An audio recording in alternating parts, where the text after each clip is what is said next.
all in all, it's good news for French football. You mustn't forget that for the last 10 years, French football and the supporters here in France have been suffering from the fact that there's more money in other leagues. All the top French players are moving off, playing in England in a lot of cases. Italy and Spain as well have benefited from this exodus of French talent. And financially, the French clubs have been in real trouble. So, of course, in the short term, you're going to have the potential problem that it's going to be a case of PSG and Monaco playing it out for the league title. Although I think this season, Monaco are going to take a little bit of time to settle and to adapt. They've got a whole new team.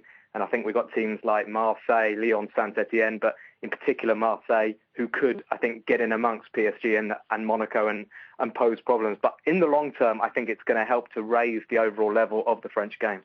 Financially speaking, Britain's Premier League brings in 25 times more money than France does in TV rights. So there's clearly room for improvement and increased visibility. But is bringing in expensive star players the only way to help with that? No, of course not. But, in the last 10 years, this is what's been happening in the UK with Abramovich at Chelsea and Sheikh Mansour at Man City.